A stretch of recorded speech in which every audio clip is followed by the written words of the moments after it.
Bonjour à toutes et tous. Bienvenue pour cette session Meet the Expert. Monsieur Marolo, Ronnie, vous êtes priés de vous asseoir. Merci. Donc, petite session donc jusqu'à 10h50. Donc, on a la chance d'avoir avec nous un grand nombre d'experts donc dans différents domaines. Je vais tous les laisser se présenter, ce sera plus simple, ça m'évitera de faire des boulettes de grand matin. J'en ai fait une hier, donc je ne vais pas recommencer tous les jours. Il paraît. Ouais, voilà. Donc, du coup, on va commencer. Honneur aux dames, Birgitta. Bonjour.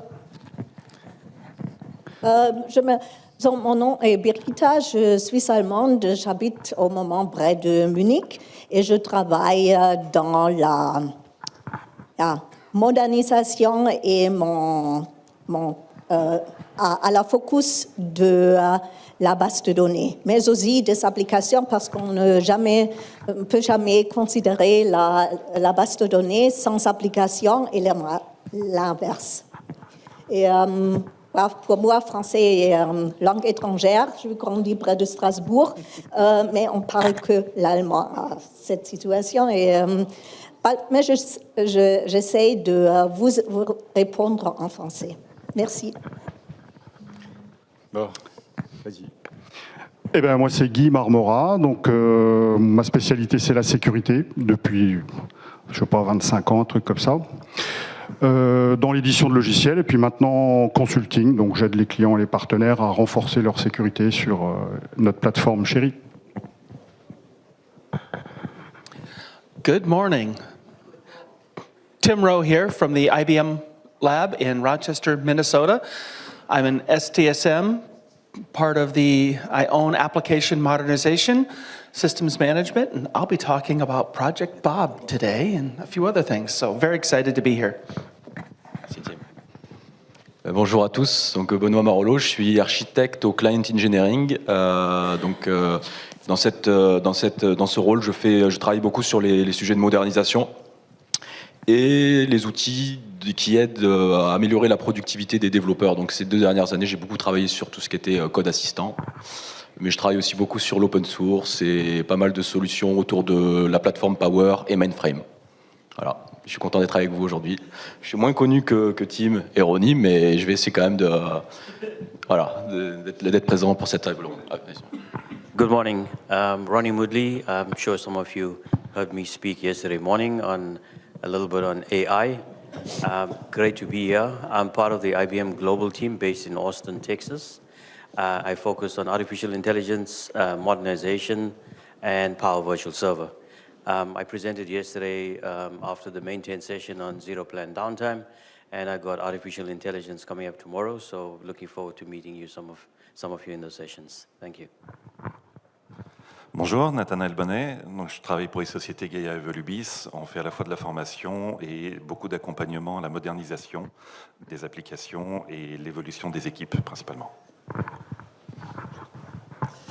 Bonjour à tous, moi c'est Gauthier Dumas, donc je travaille pour CFD Innovation et j'accompagne en fait les clients sur tout ce qui est, on va dire, webisation et adoption de l'open source principalement dans l'environnement IBMI. Bon, bonjour, Laurent Vanel, donc je suis le patron technique de la partie infrastructure chez IBM, donc ça recouvre le Power, le stockage et le cloud. Et le Power, j'en ai fait, j'ai commencé stage de fin d'études. Donc ça remonte un peu, le Power 1 n'existait pas encore, donc je suis arrivé juste un peu avec le Power 1. Je suis resté dedans pendant tout ce temps-là et mon seul regret, c'est que la plateforme, elle est juste plus jeune et plus moderne que moi à ce jour. T'as pris un coup de vieux quand même. Bah ouais. Donc, du coup, après cette belle présentation, on va pouvoir attaquer. Alors, on avait quelques questions quand même, parce qu'il y a toujours des gens qui ont des questions. Et on va commencer par notre amie Birgitta. Et on avait une question sur la partie pourquoi générer des fonctions CRUD. Ah, c'est bien facile. On a... On a des bases données et sur la base donnée, dans la majorité des cas, on n'a que de tables et des index ou des fichiers physiques ou des logiques, mais la base de sécurité n'est pas sécurisée. Là, il n'y a rien d'autre. Et si quelqu'un essaie d'exécuter une requête select et supprime tous les records, ça n'a rien. Si l'on fait des fonctions GOT, c'est for chain, update, read and delete, on peut commencer à moderniser la base de données parce que dans le premier pas, on commence à bouger de la logique du programme dans des fonctions GRAD. Et après, si l'on a fait ça, et on est capable d'installer des choses comme des constraints, des referential integrities, des déclencheurs pour qu'on puisse sécuriser la base de données. Très bien, merci. Le but du jeu, c'est de voir un peu vos questions. Donc, il y a plein de questions sur la modernisation, etc., qu'on avait déjà. Mais si quelqu'un a des questions, n'hésitez pas. Hein. Avec Laurent, on peut passer dans la salle. Il y a un volontaire. Non, pas encore. Eh ben, on va continuer alors sur les questions de modernisation. Soyez pas timide. Hein. Franchement, on mange pas. On a déjeuné ce matin. C'est ça. C'est ce qui est plutôt une bonne nouvelle. Et puis, ouais, non, le but du jeu, hein, c'est vraiment de voir vos questions à vous. Il y a effectivement plein de questions sur tout ce qui est modernisation. Alors, on parle beaucoup effectivement de la modernisation des données et c'est ce que tu viens d'aborder. Il y a une autre question en fait qui va être beaucoup liée justement à la modernisation des interfaces, hein, essayer de se séparer des écrans verts et noirs. Hein. La question, c'est comment vous voyez tous un peu la manière de faire pour justement essayer de moderniser le plus rapidement possible.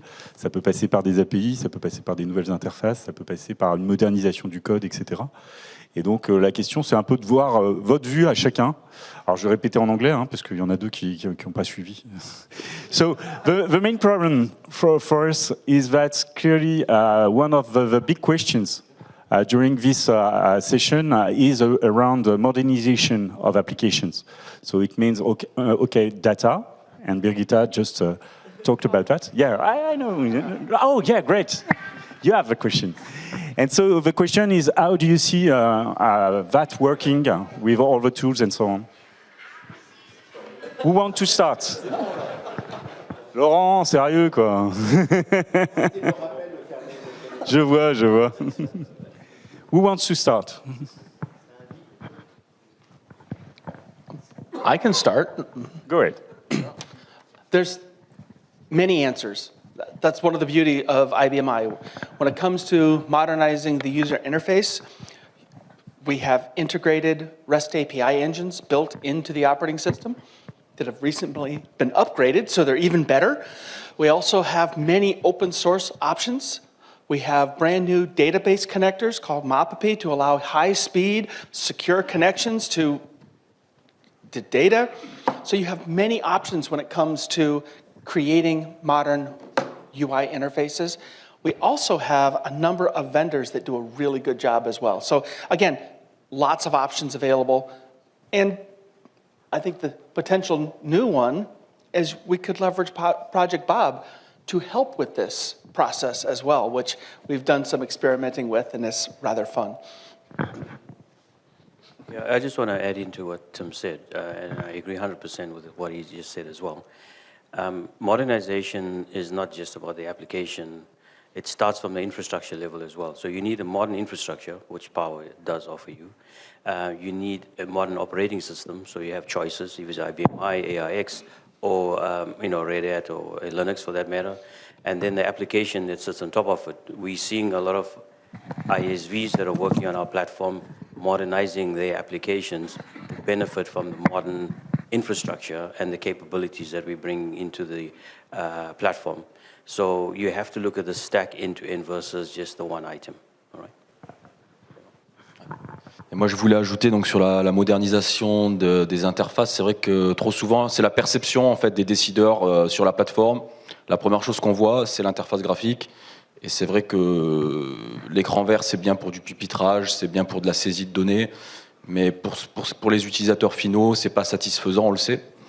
Et donc, comme vous l'avez dit, il y a des solutions d'éditeurs qui vous permettent de moderniser facilement plus ou moins facilement les écrans. Mais l'apéisation, c'est vraiment le chemin apaiser, donc en utilisant IWS, voilà, basé sur Liberty, en plus voilà, Tim l'a dit, hein, la nouvelle version, elle est du tonnerre. Et ça vous permet vraiment déjà d'exposer la logique métier, les tables, aux développeurs front-end.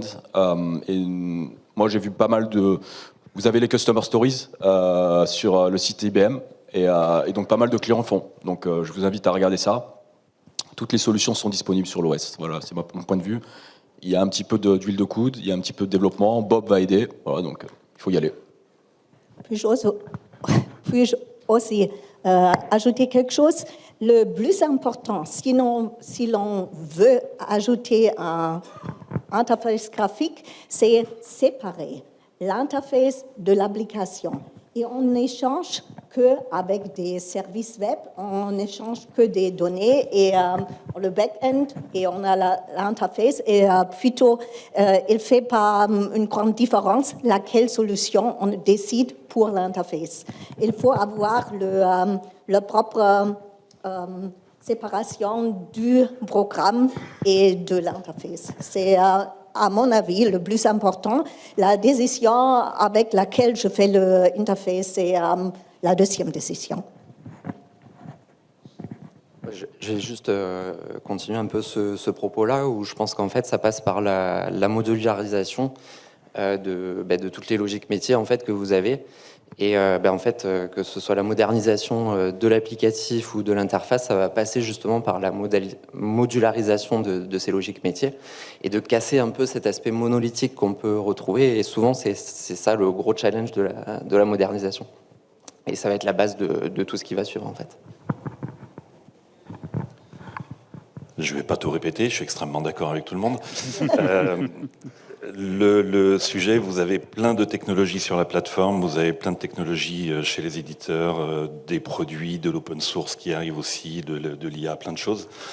La modernisation, ça va être aussi un mindset dans les équipes et ça va être de la compétence aussi à acquérir par les équipes et une courbe de progression. Vous ne pouvez pas demander, pour prendre des schémas, vous ne pouvez pas demander à un développeur RPG3 qui fait ça depuis 30 ans, d'aller faire du web service et de pas mettre de roulette au vélo. Il va falloir accompagner, il va falloir former et il va falloir aussi faire rentrer des gens avec une culture différente et travailler différemment. Donc ça, il ne faut pas hésiter là-dessus, il ne faut pas hésiter à casser les habitudes. Ça va être la seule solution de rentrer dans un cycle où régulièrement, on n'a pas peur de changer d'outil, de changer de méthode et d'aller voir autre chose. C'est pas mon sujet, mais comme tout le monde a parlé, je vais rajouter ma petite, petite 30 secondes. C'est pas pour rien qu'il y a le mot DevSecOps qui est apparu aussi. Donc, quand on parle de modernisation, on peut aussi parler d'améliorer les techniques de développement en intégrant la sécurité tout de suite. Parce qu'aujourd'hui, on a toute cette dette technique à se taper. C'est vrai que ça serait bien que d'ici 20 ans, on n'ait plus à faire ces travaux de remédiation qui sont risqués, difficiles, coûteux, etc. C'est tout. Bah justement, Guy, comme tu as le micro, dans la 7.6, il y a quand même un certain nombre de modifications sur tout ce qui est sécurité, dont le MFA dont tout le monde a entendu parler. C'est quoi pour toi les innovations les plus importantes en fait en matière de sécurité sur ces dernières versions? Pour moi, la 7.6, c'est vraiment une version historique en matière de sécurité. Vraiment. Hein. On a bien travaillé avec, on a bien joué avec et elle est bien, franchement. Donc, ok, on ne va pas parler d'MFA, mais le fait que IBM a construit MFA, ça a aussi entraîné dans le sillage de cette construction d'autres choses à grande valeur ajoutée. Je vais en citer deux, puis après une petite troisième. La première, c'est le point d'exit que j'attends depuis 10 ans. QIBM, QC haute. Il est vraiment épatant parce qu'il est universel pour toutes les authentifications. Comme IBM a fait le boulot pour MFA pour justement être centrique sur les authentifications, eh ben, il nous a aussi amené un point d'exit. Et ce point d'exit-là est vraiment très utile parce qu'il peut nous permettre de faire du contrôle d'accès en dehors de MFA ou aussi avec MFA. Parce qu'il y a des clients qui vont avoir peut-être des besoins de faire autre chose que du TOTP, qui est dans certaines normes considéré comme faible. Donc avec ce point d'exit, ils vont pouvoir embarquer d'autres challenges MFA à l'intérieur. Mais rappelons aussi que les comptes de service, hein, c'est une problématique importante pour nous. Donc, se faire choper un compte de service avec un mot de passe, etc., ce point d'exit va permettre d'appliquer de la sécurité autour de ces authentifications-là. Il faut aussi rappeler que, bon, moi, ça fait 25 ans que je me bats avec les points d'exit.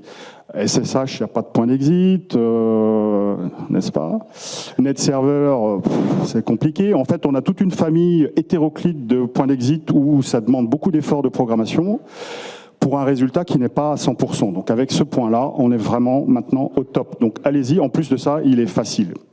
Voilà, ça c'est le premier point. Deuxième point, c'est tout ce que Scott aime bien appeler impersonation. Peut-être tu utilises le terme aussi. Voilà, that's a good one.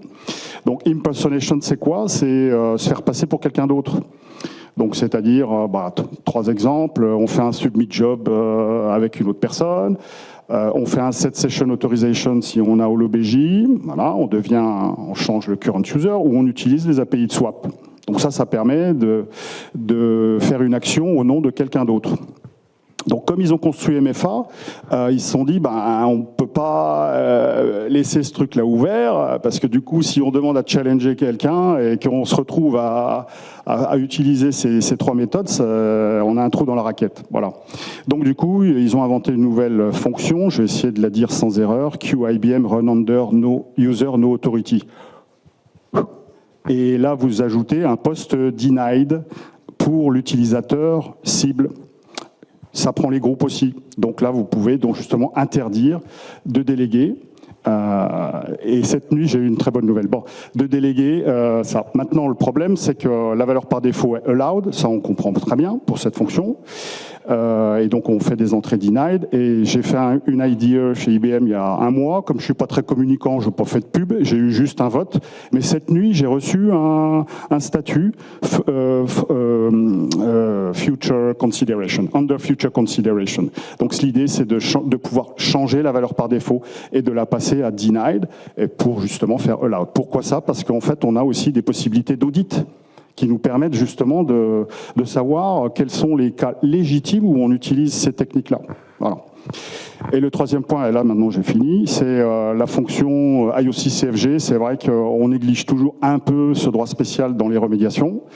Donc le fait d'avoir maintenant une fonction de vue, QIBM IOC-CFG View, nous permet de nous faciliter beaucoup la tâche dans les remédiations. Voilà, il y en a d'autres, mais j'arrête là. Bon, pour fiabiliser les infrastructures, il y a un autre sujet. Alors c'est souvent Ronnie qui va aborder ça sur tout ce qui va être résilience. On a beaucoup parlé justement du zero downtime, planned downtime. Qu'est-ce qui est nécessaire? Comment on peut mettre en place en fait cette stratégie? Est-ce que Concert est absolument indispensable? Ronnie, je pense que tu as des choses à dire sur le sujet. That's a great question. So zero plan downtime, as I touched on a little bit yesterday as well, is there's 2 options to actually implement it. One is you can use the capabilities that we built into the hardware with the VIOS.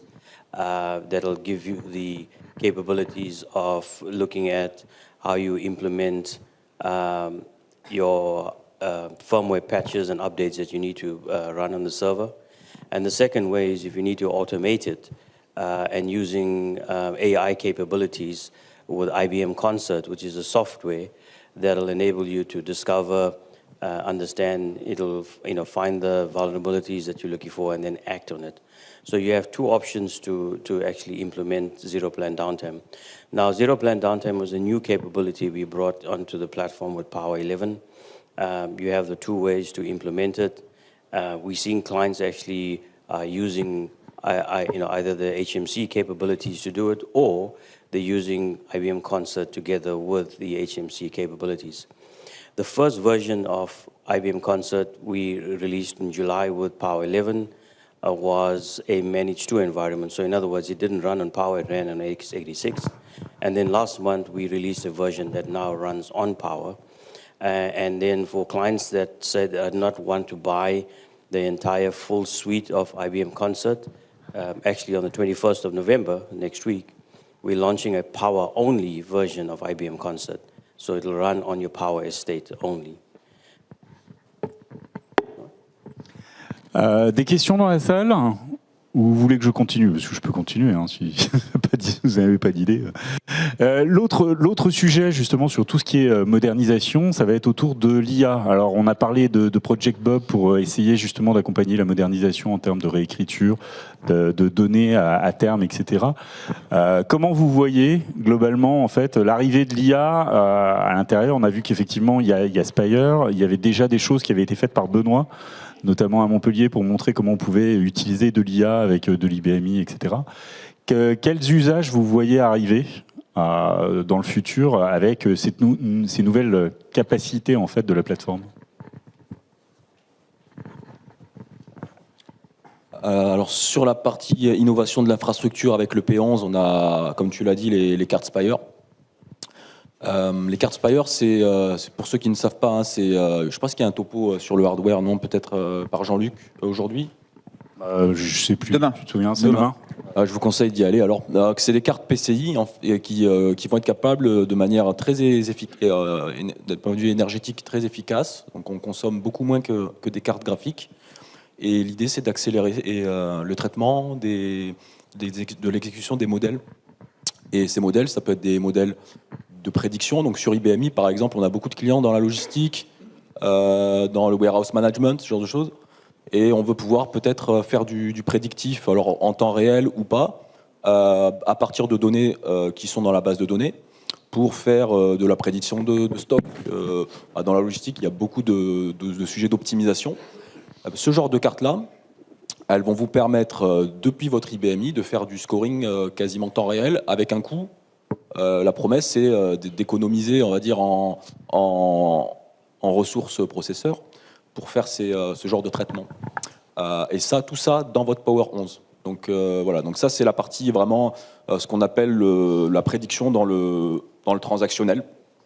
Et c'est une des grandes innovations du P11, hein, ces cartes Spire, qui sont pas seulement sur Power. Donc c'est commun avec le mainframe. Donc on aura les mêmes cartes finalement, mais derrière après on va pouvoir exploiter ces cartes avec différents frameworks, librairies qui vont permettre de faire ce genre de scoring et économiser de l'argent dans ce genre de déploiement. Parce que l'inférence, hein, l'exécution de modèles, c'est très consommateur, c'est très énergivore, et ce genre de dispositif est là pour économiser et optimiser les coûts et le temps d'exécution. Voilà, donc ça c'est la partie Spire. Après, si je pourrais en parler. Bon, d'ailleurs, on a un sujet Bob juste après. C'est sur le code assistant. Hein, je vais pas aborder cette partie-là. Voilà. Et on a aussi. Donc moi, je suis au client engineering. J'ai beaucoup de demandes aussi. Alors pas forcément des demandes qui viennent du monde IBMI, mais des clients qui commencent à regarder l'usage des LLM. On va en parler un petit peu avec Bob, hein, et donc là on est dans un autre domaine. On va automatiser des business process avec un peu d'intelligence qui vient d'agents, et on a des cas de figure où on va vouloir interagir peut-être avec des données qui sont sur l'IBMI, et là on repart sur des sujets d'intégration. Et voilà, donc c'est un autre pan. Mais je vous invite à regarder tout ce qu'on peut faire aujourd'hui avec ces LLM, et on aura un cas d'usage tout à l'heure pour les gains de productivité pour le développeur. Voilà. Super. Je reviens sur un sujet que tu as abordé tout à l'heure, Nathanaël. Il y a effectivement, on vient de voir en fait que les compétences nécessaires pour être capable d'aborder tous ces sujets sont quand même super diverses. Les problématiques de données dont tu parlais, Birgitta, on a les problématiques d'IA, on a les problématiques d'API, Gauthier t'en parlait aussi. Vous deux, vous pensez qu'il faut traiter comment justement ce problème de ressources, à la fois sur l'accompagnement des équipes existantes et puis sur le recrutement de nouveaux talents par rapport à ces problématiques qu'on n'avait pas avant en fait. Alors ça, c'est un des très gros enjeux. On le voit dans les études annuelles. Ça ressort, je crois, en top 2 cette année, mais c'est top 3 depuis un certain nombre de temps quand même déjà, globalement. Donc c'est un très gros challenge. D'abord pour la continuité des activités, c'est une évidence. Mais encore une fois, parce que la continuité des activités, aujourd'hui, elle passe obligatoirement par une modernisation et un changement des architectures. Et comme on l'a évoqué tout à l'heure, il y a plein de solutions différentes de modernisation, d'évolution. Et certainement que la vérité, elle est un petit peu un mix de différentes choses en réalité. On ne va pas dire on va que moderniser la base de données ou que l'interface, ça n'a aucun sens. Il y a un moment, il va falloir aller quand même sur différents terrains. Et donc, il va falloir effectivement à la fois avoir des nouvelles recrues avec des compétences initiales différentes, être capable de les intégrer, être capable de les accompagner. Donc aujourd'hui, vous avez différents dispositifs et on a une session tout à l'heure en début d'après-midi d'ailleurs par rapport aux ressources avec des partenaires qui organisent des reskilling et des formations spécifiques là-dessus. Mais de façon plus large, ce dont on est en train de parler, c'est de l'informatique. D'accord ? Je crois qu'il y avait un slogan Make IBMI normal again, quelque chose comme ça. Donc l'idée quand même, c'est de dire on fait de l'informatique, vous pouvez travailler avec des informaticiens. Je crois qu'il y a des travaux. Donc vous pouvez travailler avec des informaticiens et on n'a pas de difficulté à avoir des jeunes sortis de formation initiale et à les mettre sur l'IBMI, à faire du SQL, à faire de l'ILE, à faire du Free, c'est pas du tout un problème. Faire du web service, c'est dans la culture. Le vrai challenge, effectivement, il est intégré dans nos équipes existantes, intégré dans les process, refondre les architectures et aller vers pour simplifier, vers des architectures de services globalement qui vont permettre de jouer sur les différents sujets. Donc là, il y a quand même des retours d'expérience maintenant de la part de partenaires et de clients qui ont démarré ces démarches depuis pas mal d'années quand même maintenant. Et donc on commence à avoir des choses qui fonctionnent très bien. On a des équipes qui se sont renouvelées avec succès. Il y a eu des difficultés, pour être honnête aussi. L'intégration des juniors, c'est vraiment le focus d'attention. Encore une fois, on a une session tout à l'heure, donc j'espère que toutes les personnes concernées voudront bien témoigner dans cette session participative. Et voilà, encore une fois, l'enjeu, il est vraiment de ne pas avoir peur, à la fois de prendre la main, mais de ne pas être dans une situation, je le donnerai comme ça pour l'instant, pas être dans une situation top-down en disant j'ai mes développeurs expérimentés qui connaissent la plateforme, qui vont expliquer comment ça se passe à mes juniors.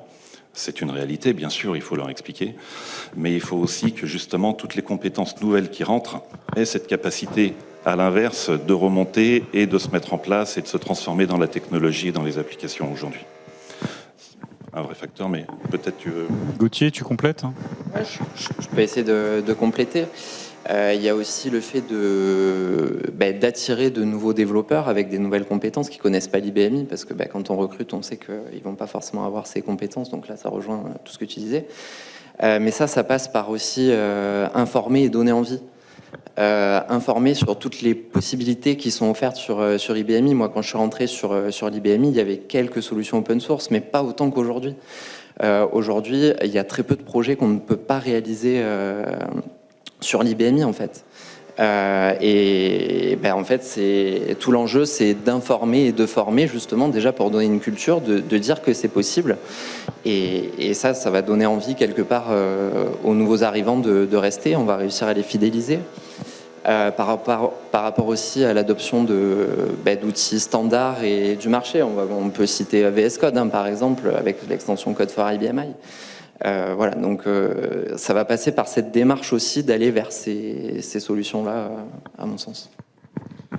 Il y a un dernier sujet, avant de rentrer peut-être plus sur des questions spécifiques qu'on n'a pas abordées, et pourtant qui revient vraiment dans les conversations qu'on peut avoir avec les clients de l'IBMI, finalement, et puis même d'AIX, du Power d'une manière générale. Ça, c'est pour toi, Laurent. Les problématiques de souveraineté, en fait. C'est vrai que c'est quelque chose qui est de plus en plus important. On parle beaucoup, effectivement, du Power Virtual Server. Il y a des sessions aussi dessus. C'est quoi la place du Power, toi qui es sur le marché depuis un moment, comme tu le disais, même si l'IBMI est plus jeune que toi, tout ça. Mais c'est quoi la place, en fait, de la souveraineté dans nos stratégies ? Qu'est-ce que tu vois là-dessus ?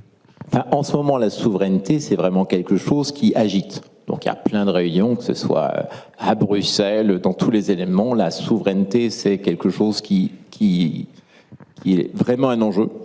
Donc c'est bien qu'ils en parlent en Bruxelles, mais on en parle également chez nos clients. Donc nos clients, quand on va les voir, ils nous disent effectivement, le cloud c'est bien, je préfère avoir la machine chez moi parce qu'on ne sait pas. Donc il y a une vraie interrogation de tout ce que je peux faire dans le cloud, la flexibilité du cloud, des éléments-là, avec une certaine incertitude.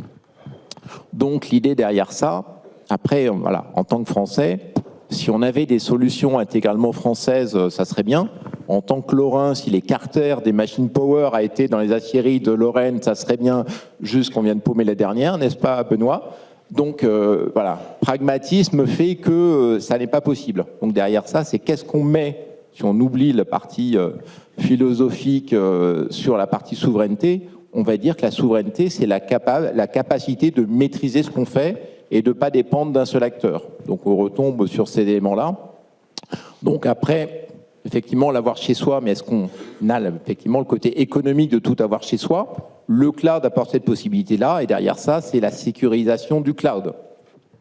Donc on parle de PowerVS, donc IBM Cloud, effectivement, on n'est pas un hyperscaler. Honnêtement, soyons clairs, on a essayé, ça n'a pas marché. Voilà. Le grand public et autres, on ne sait pas bien faire ça de façon génétique. Ce qu'on sait faire de façon génétique, c'est faire de l'IT pour les entreprises.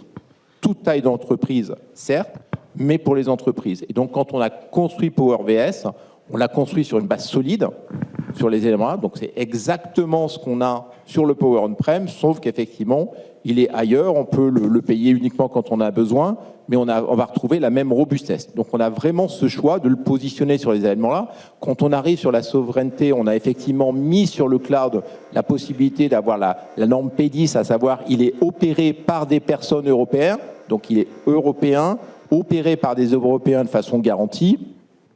Et effectivement, si on prend des choses genre, oui, mais vous êtes un acteur américain, donc si Donald Trump vous demande de vous donner nos données, vous allez le faire. Donc, on a effectivement une garantie. Donc, on ne donnera pas Donald Trump. On répond, on est quand même sur une holding européenne. Donc, on passera par un élément de justice européen et française derrière ça. Donc, on se prémunit de cette partie-là. Ça ne sera que sur un élément de la justice française qui ira vers le client et pas vers nous. Donc, historiquement, il y a eu un cas. Donc, depuis le temps qu'on opère le cloud IBM, ce qui fait maintenant plus de 10 ans, même si ça ne se sait pas, il y a eu un cas dans lequel il y a eu une demande, donc directement vers IBM, en disant on voudrait accéder aux données de monsieur Intel parce que terroriste, parce que ça c'est le truc qui marche bien, dites que c'est un terroriste, on aura tout. Et donc IBM a fait exactement ce que je viens de vous dire, en disant peut-être, allez voir la justice française et sous un ordre de la justice française qui demandera au client de le faire. Et ça ne s'est jamais fait. Donc sur 15 ans, malgré une tentative, ça ne s'est jamais fait. Donc l'idée est vraiment de positionner cette partie-là, mais derrière ça, c'est vraiment le choix. Et donc dans le choix, donc effectivement, comme on disait tout à l'heure, toute la partie open source est également un des grands critères. Effectivement, je peux mettre de l'open source et je peux réagir sur ces éléments-là. Et derrière ça, il y a aussi un autre point sur lequel IBM tient bien, alors je quitte un tout petit peu la plateforme Power, mais à peine, c'est le fait de dire que les solutions IBM, on est capable de les faire tourner dans le cloud, mais on fait tout ce qu'il faut pour qu'ils retournent également on-prem, alors qu'il y a une grande vague SaaS, donc IBM est dans cette grande vague SaaS parce que pareil, c'est plus simple à utiliser, ça se maintient tout seul, je l'utilise, je le paye, je le paye pas. Et il y a quand même beaucoup de clients qui nous disent, moi je veux avoir mes solutions on-prem, les mêmes que les autres, et donc c'est quelque chose sur lequel IBM continue. Donc la souveraineté, ça va être de plus en plus important. On va avoir des retours en arrière, on va avoir des gens qui étaient sur le cloud et qui vont venir on-prem. Il y a déjà des exemples, à mon avis ça va continuer, donc Monsieur Macron ce matin disait effectivement à peu près ça, que la souveraineté ça va être la maîtrise sur ces éléments-là et maîtriser le maximum de choses, et donc le on-prem et le cloud, cette possibilité d'avoir des clouds souverains, donc même avec des technologies qui soient américaines, parce qu'on aura quand même du mal à s'en passer sur cette partie-là, fait partie des éléments sur lesquels IBM on tient bon, et la plateforme Power on tient également bon pour vous offrir le choix et la maîtrise de ce que vous faites. Toujours pas de questions dans la salle? Si. Oui, super. Tiens. Ça y est, vous êtes lancé. Bonjour à tous. La première, c'est sur IA. Quel est votre conseil stratégique de IA? Réduisons les coûts avec IA, avec SLM, simplifié avec le modèle. Et la deuxième question sur quelles sont les astuces sur la génération AI en 2029, en créant les produits et les services. Merci. Benoît, pour toi ou je prends? Vas-y. Oh la patate. So I'm gonna chime in on this one a little bit because some of the things that they talked about with modernization, it's a lot about if you're going to hire talent, what is that talent's expectations for doing development? So I'm gonna hire a new developer. They expect modern source control, not 1984 check-in, check-out. They expect modern IDEs, VS Code, not SCU. They expect REST APIs and modern web interfaces, which are many options. They expect code assistance to help them with coding. That is an expectation of development, basically starting today, and it's going to carry into the future. So being able to create quicker, being able to have every developer have an understanding of the application is huge. And that's where coding assistance, things like Project Bob, can make a huge difference. And that's, you know, as somebody who owns the strategy for the IBM i operating system, when it comes to modern development, that's what we've been working on for the last 15 years, is we've modernized RPG. It is a modern business application language if you choose to use it. We can do all the modern source control. We have modern IDEs. All of it is there, but you have to choose to use it. So it's a culture change. Want to add anything? I'm just going to add into from an AI strategy perspective. As I said yesterday, you would not use an Airbus A380 to go to the supermarket to buy your groceries. So it's fit for purpose. Benoit mentioned early on about Spire. We're launching Spire on Power to give you the capabilities that clients would be looking for. So the world of AI does not revolve around GPUs, right? When we launched Power 10, we built the MMA, or Matrix Math Accelerator, into the chip. With Power 11, we have the same capability, and then we realized that clients are looking for external acceleration, so Spire came into place. But if you look at what's happening in the market, not everyone's going down the route of buying GPUs because it's too costly, number one. You can't get them, number two. And number three, you probably need to redesign your entire data center because it is so electricity dependent. LPUs are coming into place, right? Language processing units. IBM's formed an alliance and relationship working with Grok, as you would have seen in the press a couple of months ago, to use LPU capabilities.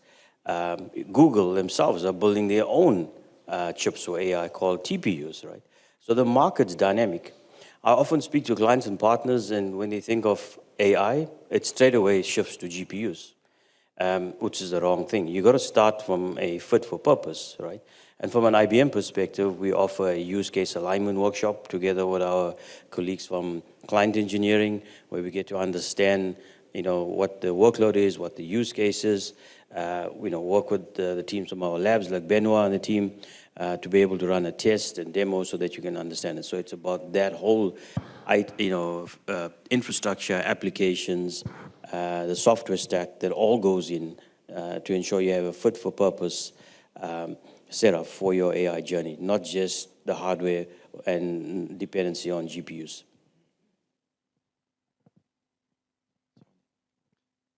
Donc juste pour compléter, si je peux, ce qu'a dit Ronnie et Tim, humblement. Donc les coûts, on peut. Donc déjà, il y a un retour sur investissement, je pense, si on pense à déployer des projets d'IA sur le Power. On a dit qu'il y a des innovations sur le chip lui-même et sur des cartes accélératrices. Déjà, donc l'exécution de l'IA peut être optimisée, on va dire, sur Power. Donc ça, on peut avoir un retour sur investissement assez rapidement. Bien sûr, on ne pourra pas faire tourner tous les modèles sur l'infrastructure Power. Ça n'a pas forcément vocation et il faut étudier l'aspect économique et technique au cas par cas, et c'est ce qu'on fait au Client Engineering. Les autres gains qu'on peut avoir dans les projets IA, donc ça c'est basé sur mon expérience au Client Engineering, c'est l'utilisation de l'IA dans l'automatisation des processus métiers.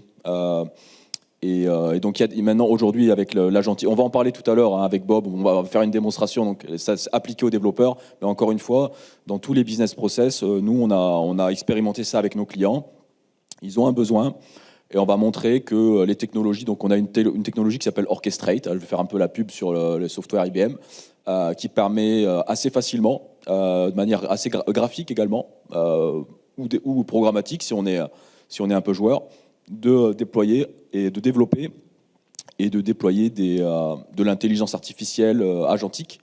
Et ça, pour le métier, le gain est, au dire de nos clients, le gain est fantastique. Et donc, encore une fois, on va parler du gain de productivité pour les développeurs, parce que ça, c'est si vous faites du développement, moi, mon expérience, après 2 ans de prototypage, on peut espérer gagner entre, alors ça dépend des cas d'usage, du refactoring, etc. Mais déjà, on parle d'entre 20 et 50% de gains. Donc, on peut espérer même diviser par 2, finalement, l'effort de développement ou de refactoring, de modernisation. Ça ne fait pas tout, l'IA, c'est insistant. Mais déjà, pareil, vous investissez dans l'IA, vous avez un retour sur investissement assez rapidement si vous faites du développement. Et on a la même chose dans les business process, comme je vous l'ai dit. Et donc, je vous invite à regarder Watsonix Orchestrate. C'est vraiment pas mal. Et il y a plein. On parlait aussi d'IA tout à l'heure. IBM est gros contributeur dans la communauté open source. Et on a beaucoup d'outils qui sont développés ou co-développés par IBM autour de l'intelligence artificielle. C'est trop peu connu, hélas. Mais je vous invite à regarder cela. Je pense qu'on en parlera peut-être, j'en parlerai demain peut-être dans la session, je fais un peu ma pub sur open source, mais IBM est gros contributeur dans l'IA et je vous invite aussi à regarder ça. Voilà, on n'a pas que seulement des technologies hardware, etc. Mais on a aussi pas mal de technologies open source autour de l'IA et donc je vous invite à regarder. Alors, juste avant que tu t'enfuis, Birgitta, parce que je sais que tu dois nous quitter un petit peu avant la fin de la session, j'ai une question pour toi, parce qu'effectivement, l'IA... Non, Birgitta, l'IA, c'est aussi un moyen, effectivement, d'obtenir plus de valeur à partir des données. Il y a une autre stratégie qui est aussi de rajouter, de ne pas prendre en fait la base de données uniquement comme un ensemble de tables, mais de mettre de plus en plus de logique au niveau de cette base de données. Est-ce que tu peux nous expliquer un peu quelles sont les stratégies à mettre en œuvre pour faire ce genre de choses? Parce que on parle de la data-centric thinking, ça veut dire rien d'autre que bouger de l'intelligence ou de la logique de gestion dans la base de données. Ça veut dire le plus qu'on peut faire avec SQL, le moins on doit faire dans les programmes. Et ça commence avec des choses comme créer des vues très puissantes et cacher l'intelligence là-bas, pour que chaque programmateur peut utiliser cette vue. OK, j'ai ce problème, c'est la vue, et je l'utilise. Même un jeune, après 2 semaines d'expérience de programmation, peut l'utiliser. C'est le premier step. Le deuxième, c'est, OK, je peux bouger, je peux activer choses comme des constraints. Ça commence avec des check constraints. Je sais, j'ai une colonne status et je sais, OK, dans cette colonne, on n'a que A, B et C comme status. On a déjà le check, la validation dans la table. Et next step, ce sont des constraints, referential integrities, et quelquefois les referential integrities et les constraints sont pas assez. On peut ajouter des déclencheurs déclencheurs, des triggers. Et à ce pas, on bouge plus en plus de logique dans la base de données. La base de données peut être sécurisée et avec des choses comme ça. Hier après-midi, j'ai eu une présentation de RCAC, Row and Column Access Control. C'est une couche additionnelle qui est directement liée avec la base de données pour limiter l'accès aux données. Et ça aide beaucoup. Et avec cette technique, on réduit, on bouge la logique du programme dans la base de données. Le source code se réduit to a minimum.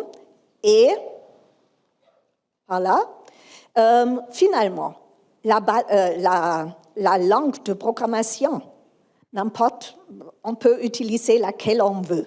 Si c'est RPG, si c'est Java, si c'est n'importe quoi, on utilise les mêmes instructions SQL. Et s'il faut changer quelque chose, on change à une seule place. Et tous les programmes RPG, les programmes Java, n'importe quoi, ils sont corrects. Et avec cette technique, on peut aussi garantir des data consistency. So the data is consistent. J'ai vu des choses comme ça qu'ils les data, les données, et il faut corriger avec des SQL. Et non, c'est pas la technique. Il faut être dans la base de données et n'importe comment accéder la base de données, les données sont sécurisées. Et c'est, à mon avis, le plus important. Et si vous disiez, même on veut, c'est pourquoi j'ai dit avant, il est aussi important d'avoir des fonctions CRUD. Et si vous disiez, oui, mais je veux faire un update, un delete avec n'importe quelle technique, je peux directement accéder. Ça marche si la base de données est sécurisée. Sinon, il faut avoir des fonctions CRUD et pour les faire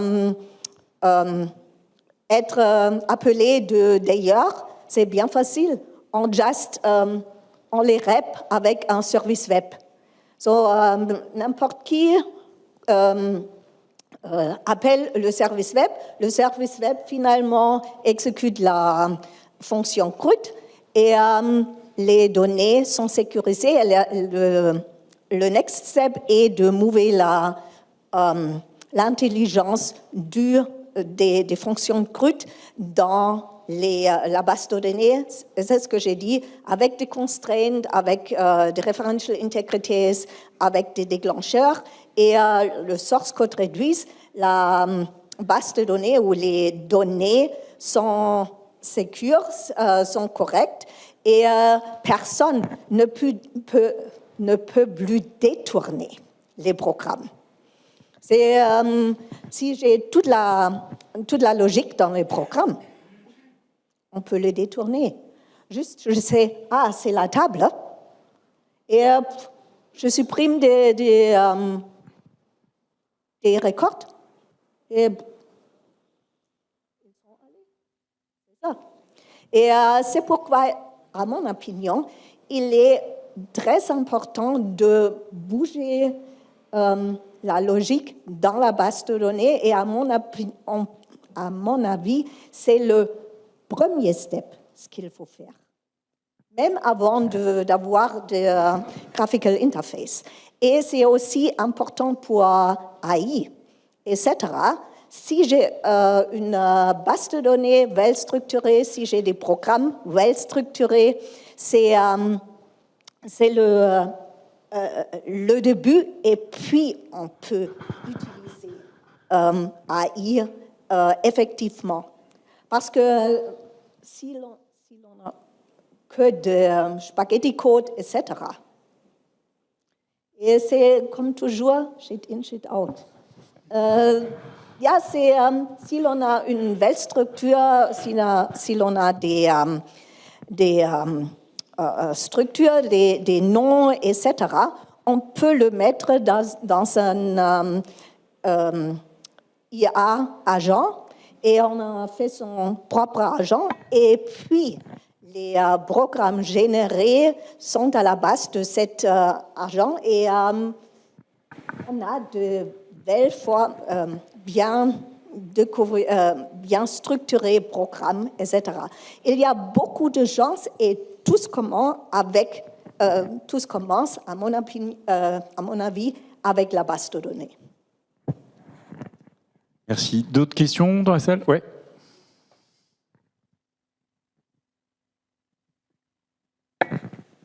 Oui, c'est pour aborder le problème de la modernisation sous un autre angle.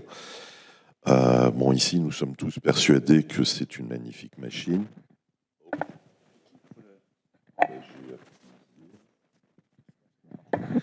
Oui, donc nous sommes tous persuadés que c'est une magnifique machine.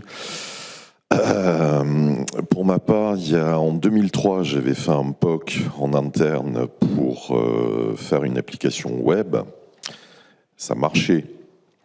Donc ça fait bien longtemps que IBM propose des outils modernes sur la plateforme. 2003-2025. Donc il y a presque 25 ans. Le darwinisme social fait son œuvre, à savoir que les boomers sont partis. Les générations X, comme moi, il y a des gens un peu curieux qui peuvent toujours s'intéresser aux nouvelles technos. Et ceux qui ne s'y intéressent pas et qui s'accrochent au RPG 3, ils vont partir à la retraite dans pas longtemps. Donc la nouvelle génération fera le boulot. Grâce aux formations, comme tu le disais, Nathanaël, grâce à tout ce nouveau sang qui va arriver. Moi, je voudrais aborder ça sous un autre angle. Comment convaincre le top management qui n'y connaît rien, la plupart du temps, parce que vous avez soit des DSI qui sont des anciens techniciens, qui savent de quoi ils parlent, mais vous avez des DSI qui sont des anciens techniciens issus d'autres plateformes, ou alors vous avez des directeurs généraux qui, eux, c'est pas leur boulot, ne connaissent pas l'informatique, et quand on leur parle d'IBMI, déjà ils disent AS400, shame on them, et ils sont persuadés que c'est une machine ringarde. Donc comment persuader le top management que c'est hell of a good system?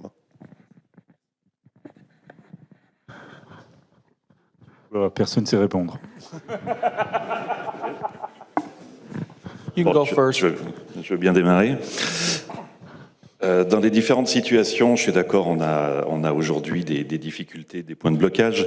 J'allais dire aujourd'hui, je préfère quasiment des fois des DSI où on ne connaît pas du tout l'IBMI, puisque on n'a pas l'image du coup de l'AS400 et de la vieille machine, et c'est plus facile à travailler dans ce sens-là, puisqu'on va expliquer que c'est une machine qui sait faire à peu près tout ce dont on a besoin de faire, et qu'on peut la considérer comme un autre système sur lequel on va travailler avec une stack moderne et évoluer là-dessus.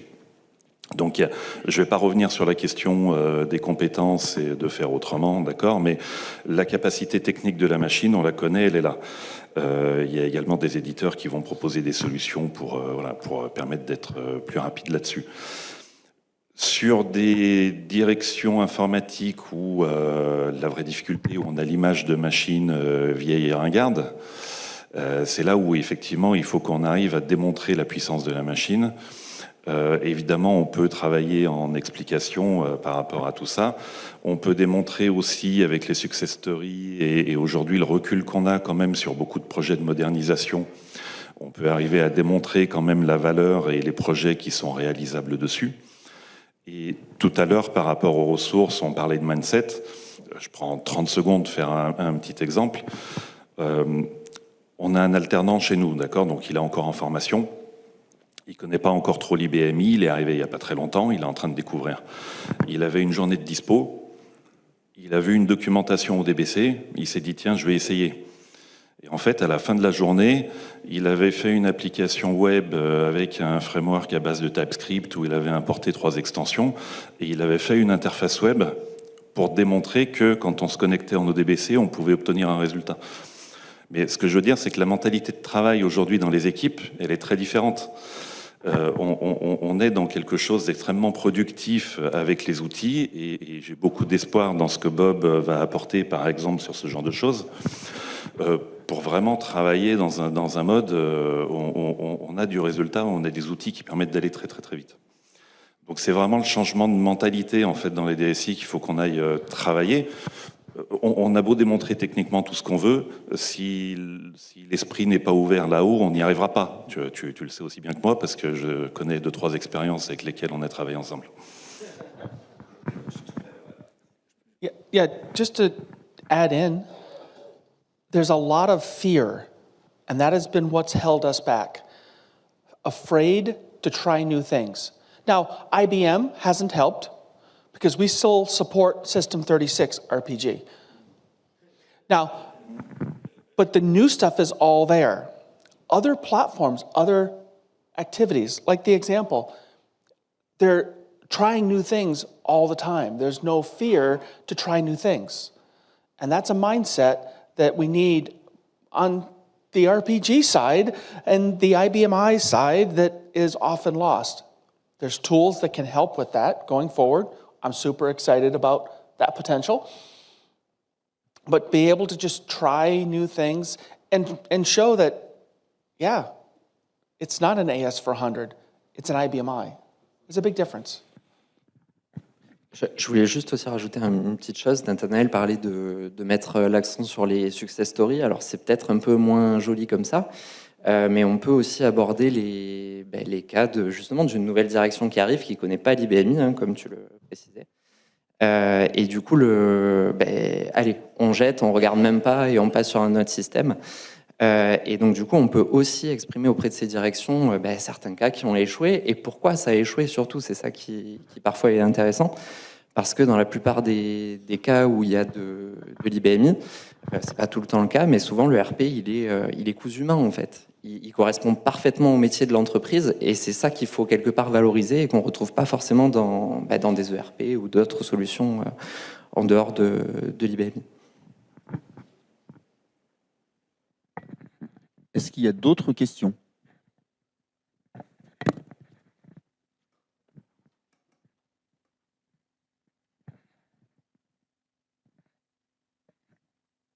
On cherche à améliorer régulièrement les disponibilités de nos machines. Alors, on a bien compris que le Power 11 était quasiment disponible à 100% du temps. Par contre, dessus, il y a un IBMI qui, lui, ne l'est pas. Qu'est-ce qui, plus tard, va permettre que notre partition reste quasiment tout le temps disponible en maintenant les versions à jour de l'OS et en passant les cumulatifs comme il faut, avec les IPL 2 fois par an, etc.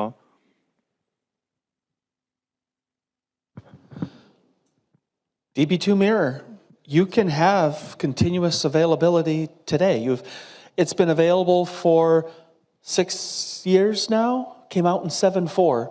So DB2 Mirror, where you can have a continuous availability, you have a 2-node cluster, allows you to have planned and unplanned downtime, rolling upgrades. You can have one release at 7.4, one release at 7.5, and you can do your upgrades with zero downtime for your production. So the technology, the availability is there today for IBMI as well.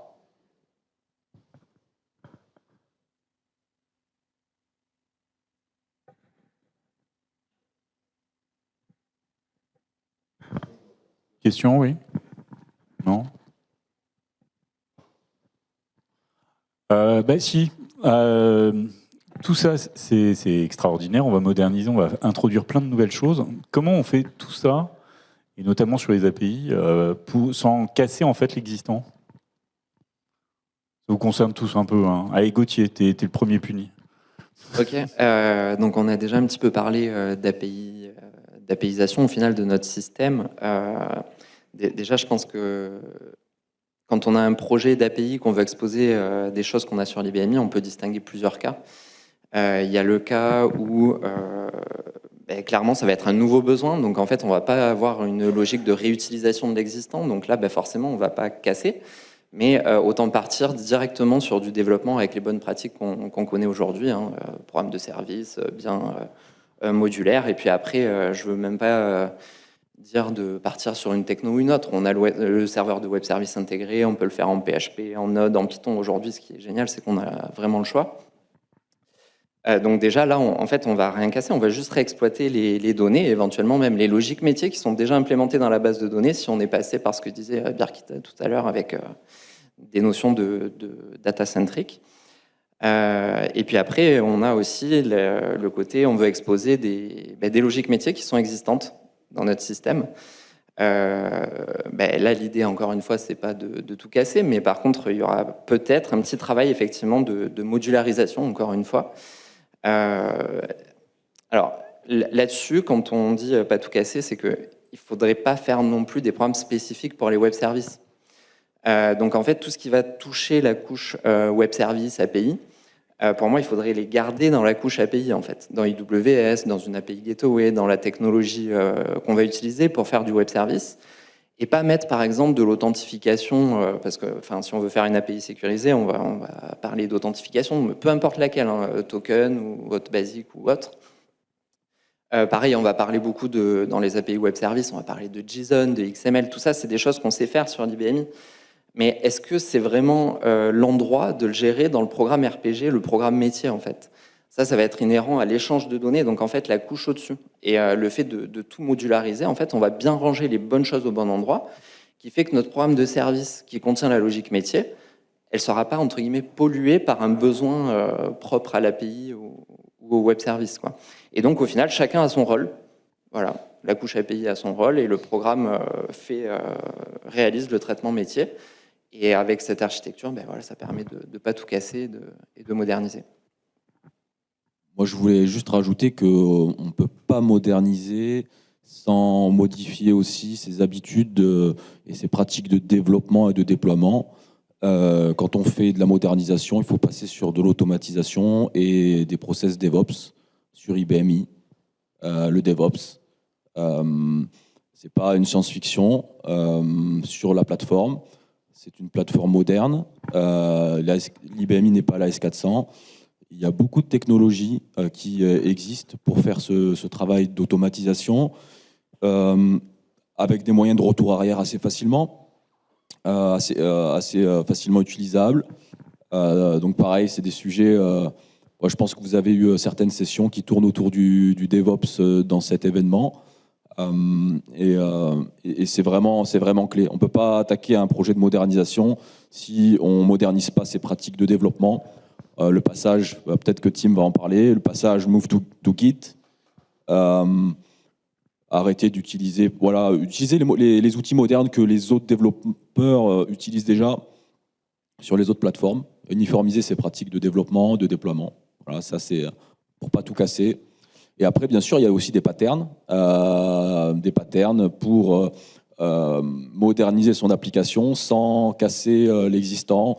Ça peut vouloir dire faire cohabiter un composant ancien avec un nouveau composant. Peut-être, voilà. Et donc, il y a des patterns, on va dire, qui permettent aussi, dans le développement, à l'intérieur du développement, pas seulement dans les procédures de déploiement, de ne pas casser l'existant. Et ça, on peut en discuter. Je serai disponible. Voilà, donc il y a des petites astuces à avoir et des patterns, on va dire, des design patterns, tout simplement. Voilà. Une autre question dans la salle? Sinon, moi j'en ai une dernière. On a parlé de plein de trucs, on modernise, etc. Mais c'est vrai que alors la machine est formidable, mais résultat, on la garde de plus en plus longtemps. C'est vrai que nos IBMI peuvent tourner 5 ans, 7 ans. Et il y a des problématiques qui vont se poser au niveau de la sécurité. Et notamment sur ce qui va arriver à l'avenir. Et donc, il y a toutes les problématiques de quantum safe, notamment, parce que IBM travaille un peu sur l'ordinateur quantique aussi, par ailleurs. Est-ce que vous pouvez nous en dire quelques mots en termes de sécurité? Donc oui, on a annoncé sur la partie Power 11 que la machine était quantum safe. Donc déjà, ça veut dire quoi? Ça veut dire qu'on a la possibilité d'implémenter des algorithmes qui résisteront à un ordinateur quantique. Donc déjà, je voudrais revenir traduire la parole de notre présidente, Béatrice Kosowski, avec un « i ». Laurent? Donc, voilà. Donc elle a dit, effectivement, IBM on fait des gros progrès, donc on a des machines plus puissantes, on va avoir des machines quantiques avec correction d'erreurs, et elle a dit, dès qu'on aura des machines avec correction d'erreurs, on sera capable de casser du code. Bon, c'est pas nous qu'on va casser le code, parce que nous on est les good guys, mais de façon humble, sur ces technologies-là, quand il y a quelqu'un qui montre que c'est faisable, assez rapidement derrière, il y a des gens qui les suivent. Donc, ce n'est pas forcément des ordinateurs quantiques IBM qui vont casser les codes, mais globalement, sur les nouvelles technologies, on reste rarement seul. Donc, si on sait le faire, on a beau être brillant et tout ça, il y a des tas de personnes qui ont énormément de moyens et qui feront ça aussi. Donc, le fait, c'est de dire, OK, c'est faisable. Et là, IBM est en train de démontrer que c'est faisable. Donc, derrière ça, est-ce qu'il y aura d'autres personnes qui vont essayer de le faire? Il suffit de regarder les cyberattaques que vous avez aujourd'hui. La puissance et l'énergie et l'argent qui est dépensé dans les cyberattaques, tout ce qu'on voit, qui est en plus la pointe émergée de l'iceberg, ça traduit derrière des capacités phénoménales. Ces capacités phénoménales, elles auront accès à un ordinateur quantique. Donc le fait de dire « il faut se protéger », c'est pas neutre. Donc on a commencé ça, et donc le fait qu'on ait mis ça effectivement dans le silicium sur cette partie-là, comment ça se fait qu'on y est arrivé? IBM a contribué, donc les algorithmes ne sont pas des algorithmes IBM, IBM a contribué avec des universités, avec des chercheurs sur effectivement 3 des 4 algorithmes post-quantiques qui ont été validés par le NIST. Donc c'est pour ça qu'on peut être en pointe sur cette partie-là, sur ces éléments. Mais derrière ça, ça ne suffit pas. Ok, j'ai l'algorithme, je le mets où? Je le fais quoi? Sur mon mot de passe, sur mes programmes, sur mon web, sur mes communications, avec mes partenaires commerciaux et autres, comment j'implémente ça? Donc effectivement, la plateforme Power, elle est prête à démarrer, mais passer en post-quantum, en quantum safe, sur cette partie-là, c'est un vrai projet à mener ensemble. Donc il y aura effectivement, l'ANSSI travaille sur ces éléments, fait des recommandations sur cette partie-là, mais vous avez vraiment besoin d'un projet, d'outils pour justement analyser dans vos environnements, chez vous, chez vos clients, comment ça se positionne, quels sont les points, quelles sont les priorités à positionner en termes effectivement de la priorité de vos applications, du fait qu'elles soient accessibles directement sur le web ou avec un pare-feu que sur cette partie-là. Donc IBM a également développé des outils, des solutions, des offres de services pour effectivement aider nos clients à effectivement faire un assessment de cet environnement. Donc le post-quantique, c'est indispensable. Si la plateforme ne sait pas se défendre, vous pouvez le protéger, vous la cacherez le plus possible derrière quelque chose. Si la plateforme est capable de se défendre, il faut juste l'inclure sur toute la partie-là. Et donc, effectivement, on a parlé de 2029, ça semble loin, mais pour relancer des projets de ce type-là, 3-4 ans, c'est franchement pas loin. Donc, le fait que Poweron soit là, effectivement, le premier réflexe, c'est « oula, le quantique, c'est loin ». Le quantique s'est largement rapproché ces dernières années, et lancer un projet de cette ampleur qui concerne vos entreprises, mais également tous les partenaires avec lesquels vous échangez, ça va venir vite. Donc, c'est un projet sur lequel vous devriez jeter un petit coup d'œil. Ce ne serait pas inutile, je pense. La session, elle touche à sa fin. Est-ce que vous avez tous un petit mot de conclusion à dire? Non, ça y est, vous êtes tous heureux, c'est fini. Venez nombreux à la session Bob, bien sûr. Ah, ben voilà, ça c'est une conclusion. Voilà. Écoutez, dans ce cas... Si vous n'avez même pas à bouger, alors c'est encore plus simple. Alors, il y a d'autres sessions intéressantes également. Voilà. Bon, dans ce cas, écoutez, merci à tous.